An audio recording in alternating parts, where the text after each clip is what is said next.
Friend जय हिंद, स्वागत है हमारे YouTube channel Virendra struggle classes में। जैसा कि आप लोगों को मालूम है, मैंने 10th की मैथ्स और फिजिक्स की क्लास ली थी। आज हम लोग आगे बढ़ेंगे फिजिक्स में अध्याय 1 प्रकाश का परावर्तन और अपवर्तन चल रहा है, जिसमें आप लोगों को मालूम है गोली दर्पणों तक हम लोग पहुंच चुके हैं। अब समझेंगे गोली दर्पणों से संबंधित परिभाषाएं। ये हेडिंग मैंने उसी दिन डला दी थी, जिससे कि आप लोग रिवीजन कर लें, नोट्स बना लें। मैंने अपनी वीडियोस की प्लेलिस्ट बना दी हैं, आप लोग उसमें देख के अच्छे से रिवीजन करते रहें और नोट्स बनाते रहें और घर पर रह के ही तैयारी करते रहें। आप लोग मेरी क्लास को देखने से पहले लाइक करें, शेयर करें, क्योंकि दोस्तों तक शेयर करें, क्योंकि वो लोग भी साथ में ही पढ़ें और अपने नोट्स बनाएं, घर पर रह के रिवीजन करें। तो आज हम लोग सीखेंगे गोली दर्पणों से संबंधित परिभाषाएं।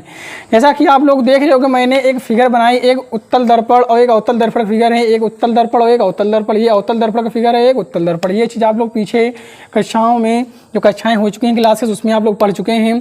तो इसमें जो भी आप लोगों को शो किया गया, जैसे द्वारक, ध्रुव, फोकस, वक्रता केंद्र, वक्रता त्रिज्या, ठीक है, ऐसे इसमें भी। तो आज हम लोग इन्हीं के बारे में जानेंगे। ये दर्पणों से संबंधित कुछ क्वेश्चंस हैं, ये क्या होते हैं। तो चलिए टाइम को वेस्ट ना करते हुए हम सीखते हैं। सबसे पहले बताया गया यहाँ पर दर्पण का ध्रुव। ये दर्पण का ध्रुव क्या है, ध्यान से देखेंगे, अच्छे समझेंगे। कह रहा है कि गोली दर्पण में परावर्तक तल के मध्य ये बिंदु को ध्रुव मतलब पी कहते हैं। ये इसे पी से शो करते हैं ना, वो इसीलिए पी लिखा है। एक बार फिर देखेंगे, कह रहा है गोली दर्पण में परावर्तक तल के मध्य बिंदु को ध्रुव पी कहते हैं। बहुत सिंपल, परावर्तक तल वही जो बना है, जिसे कलैले किया गया है, आप लोग जानते हो। दूसरा क्वेश्चन वक्रता केंद्र, बहुत सिंपल को ध्यान से देखना है। वक्रता केंद्र, जैसा कि आप लोग जानते हैं कि खोखले गोले का काटा हुआ भाग होता है। गोली दर्पण एक होता है खोखला गोला। तो मैं यहाँ पर ध्यान देखना, मैं बता रहा हूँ। ये खोखला कांच का गोला है, इसका यहाँ पर एक केंद्र है। अब इसको हमने बीच से काट के एक ये तो आपका क्या हो जाएगा अवतल दर्पण, एक ये क्या हो जाएगा उत्तल दर्पण हो जाएगा। तो ये जो केंद्र है यही हमारा क्या कहलाता है, वक्रता केंद्र। ही क्या कहलाता है, वक्रता केंद्र। तो अब देखेंगे डिफिनीशन को हम लोग। वक्रता केंद्र क्या, ध्यान से देखेंगे। कह रहा है कि गोली दर्पण कांच के जिस खोखले गोले का भाग होता है, ये देखो, उस गोले के केंद्र को, देखो मैंने अभी बताया, दर्पण का वक्रता केंद्र सी कहते हैं, इसे सी से प्रदर्शित करते हैं। आप लोग समझ चुके होंगे कि दर्पण का ध्रुव और वक्रता केंद्र क्या होता है। मैं एक बार फिर रिपीट करता हूं, ध्यान से देखना। सबसे पहले डिफिनीशन इसमें डालेंगे हम लोग, क्या हेडिंग डाली गई है, दर्पण का ध्रुव। किसमें, गोली दर्पणों से संबंधित परिभाषाओं में सबसे पहले है दर्पण का ध्रुव क्या होता है। ध्यान से देखें, कह रहा है कि गोली दर्पण में परावर्तक तल के मध्य बिंदु को ध्रुव पी कहते हैं। आप लोग समझ चुके हैं। वक्रता केंद्र बाद फिर रिपीट कर रहा हूं एक बार मैं। गोली दर्पण कांच के जिस खोखले गोले, तो आप लोग ऊपर शायद दिख नहीं रहा होगा, तो मैं पूरा बना के दिखा रहा हूं। आप लोग यहाँ पर देख सकते हो, यहाँ पर मैं खोखला गोला, ये देखो मैंने बना दिया। ये क्या है, गोली दर्पण एक कांच का खोखला गोला होता है, जैसा कि मैंने पीछे बता भी चुका हूं मैं, ऑलरेडी मालूम है आप लोगों को। ये खोखला गोला है किसका, गोली दर्पण का, जो कांच का खोखला गोला होता है। अब बोल रहा है इसका जो केंद्र, इसको हमने बीच से काट दिया, इसका एक केंद्र होता है। मान लिया ये क्या अवतल दर्पण है, ये क्या अवतल दर्पण है, उसमें दिख नहीं रहा, तो यहाँ पर देख सकते हो आप लोग। यहाँ पर ध्यान से देखना, ये उत्तल दर्पण है। तो ये देखो, इनका ये केंद्र, इसका ये केंद्र है। तो आप लोग समझ चुके होंगे। तो इसका जो ये केंद्र है, तो यहाँ पर देखो ये क्या वक्रता केंद्र, उत्तल दर्पण ये है, तो उत्तल दर्पण का देखो वक्रता केंद्र ये है। तो आप लोग समझ चुके होंगे। अब डिफिनीशन पर ध्यान देंगे, मैं रिपीट कर रहा हूँ। कह रहा है गोली दर्पण का कांच के जिस खोखले गोले का भाग होता है, उस गोले के केंद्र को दर्पण का वक्रता केंद्र सी कहते हैं। अब आप लोग समझ चुके हैं। अब बढ़ते हैं next question number 3। Number 3 heading है वक्रता त्रिज्या आर। ये देखो यहाँ पर दिखाया भी गया वक्रता त्रिज्या, इसमें भी दिखाया गया वक्रता त्रिज्या। चाहे आप लोग इस फिगर से समझे चाहे इस फिगर से समझे, दोनों फिगर हैं, गोली दर्पण के ही प्रकार हैं। तो ध्यान से देखना, बहुत ध्यान से। वक्रता त्रिज्या क्या होती, वक्रता केंद्र से दर्पण के ध्रुव, क्या कह रहा है, वक्रता केंद्र से दर्पण के ध्रुव, तो देखो यहाँ से वक्रता केंद्र, यहाँ से ये देखो, यहाँ से ये देखो, ये यहाँ से ये देखो, यहाँ से यहाँ तक की दूरी जो है ये क्या है, r।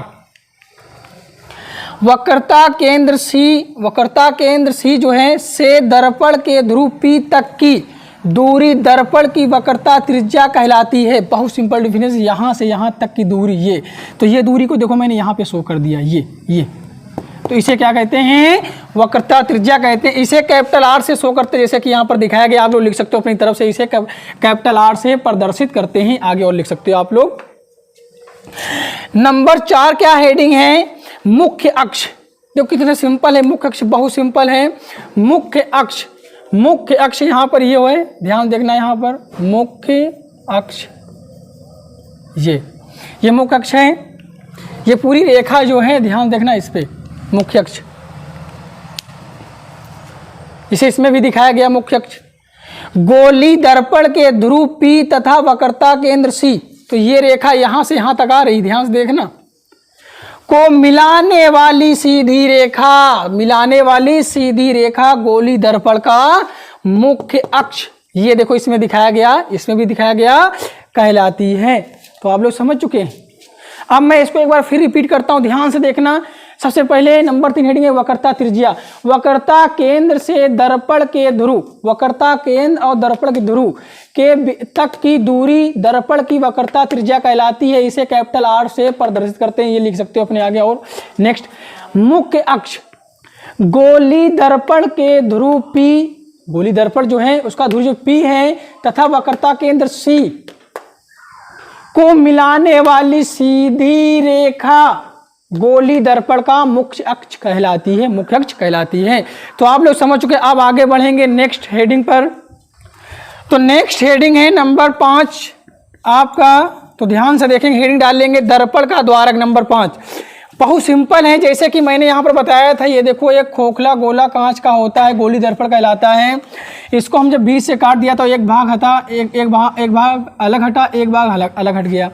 तो बोल रहा, अब ध्यान से सुनना, गोली दर्पण के परावर्तक पृष्ठ के व्यास, अब यहाँ से इसको हम डेढ़ कर दिया, आधा हुआ, तो ये इसको व्यास, इस व्यास को दर्पण का द्वारक कहते हैं। बस हो गया। तो जैसे देखो चित्र में दिखाया, तो आप लोग समझ चुके हैं, जैसे चित्र में दिखाया गया M1 और M2, इसमें देखो क्या है, ये दर्पण का क्या है, ये द्वारक है, मतलब यही व्यास जो है, ये देखो ये पूरा अगर हो जाएगा तो गोली दर्पण कहलाएगा। इसे डेढ़ जैसे कर दें हम, तो जैसे यहाँ पर देखो मैंने दिखाया, इसको हाफ कर दिया, आधा कर दिया, तो देखो यहाँ से ये देखो इसमें भी दिखाया गया है, ये इसमें भी दिखाया गया, ये M1 M2, ये देखो क्या है, दर्पण जो है, गोली दर्पण क्या है, कि व्यास है। तो इस व्यास को ही हम लोग क्या कहते हैं, गोली दर्पण क्या कहते हैं, ये दर्पण का क्या होता है, ये द्वारक होता है। जैसे चित्र में M1 और M2 दर्पण का द्वारक दिखाया गया। तो आप लोग समझ चुके होंगे, एक बार मैं फिर रिपीट कर रहा हूँ, इस क्वेश्चन को ध्यान देखना। करेक्ट, गोली दर्पण के परावर्तक पृष्ठ के व्यास, ये व्यास, इसको पूरा कर देंगे तो इसको हाफ किया गया ना, तो आधा है, व्यास को दर्पण का द्वारक कहते हैं। चित्र में M1 और M2 दर्पण का द्वारक है। तो आप लोग समझ चुके होंगे। तो अब में जितनी भी डिफिनीशंस हैं, जैसे कि फोकस को छोड़ के इसको बाद में बताया, जितनी 5 मैंने डिफिनीशन बताई हैं, 5 हेडिंग डला के बताई हैं, तो इन 5 डिफिनीशन पर ध्यान देंगे। जैसे कि सबसे पहले ध्यान दिया गया था ध्रुव पर। ध्रुव क्या बताया गया था कि परावर्तक तल का जो होता है मध्य बिंदु ही क्या होता है, तुम्हारा ये बिंदु ही क्या होता है, ध्रुव कहलाता है। ये सबसे पहले मैंने बताया। फिर क्या बताया गया था, उसके बाद बताया गया था वक्रता केंद्र। वक्रता केंद्र बहुत ही सिंपल बताया गया था, ध्यान से देखेंगे। वक्रता केंद्र ये है आपका, बताया गया था कि जो गोली दर्पण होता है, ये गोली दर्पण ये पूरा खोखला कांच का गोला होता है। इस खोखले कांच को जब आधा काटा गया तो इसका जो केंद्र होता है, उस केंद्र को हम लोग क्या कहते हैं, वक्रता केंद्र कहते हैं। फिर आप लोगों को बताया गया था मुख्य अक्ष। मुख्य अक्ष क्या बताया गया था, कहा गया था कि ध्रुव P और वक्रता केंद्र C को मिलाने वाली सीधी रेखा क्या होती है, आपकी मुख्य अक्ष कहलाती है। बिल्कुल सिंपल डिफिनीशन। फिर बताया गया आप लोग वक्रता त्रिज्या R। वक्रता त्रिज्या क्या है, वक्रता केंद्र और ध्रुव जो P है, इसके बीच की जो दूरी है, इसे क्या कहते हैं, वक्रता त्रिज्या कहते हैं। अब नेक्स्ट हेडिंग जो आपकी आई थी दर्पण का द्वारक। दर्पण का द्वारक कितना सिंपल है, ध्यान से देखना है आप लोगों को।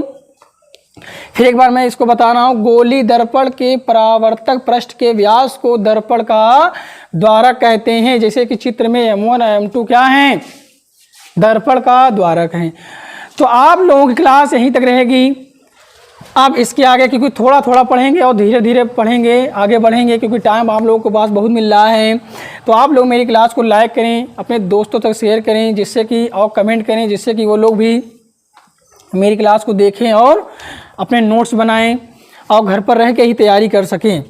तो आप लोगों की क्लास यहीं तक रहेगी। अच्छे से पढ़ना है और रिवीजन करते रहना है। इस फिगर को, दोनों फिगर को अच्छे से बना के और सभी जितने भी मैंने शो किया है सभी क्वेश्चनों को अच्छे से ध्यान से देखना है, सभी पॉइंट पर ध्यान देना है और पांचों क्वेश्चनों को अच्छे से लिखना है हेडिंग डाल के और क्या करना है, रिवीजन करना है।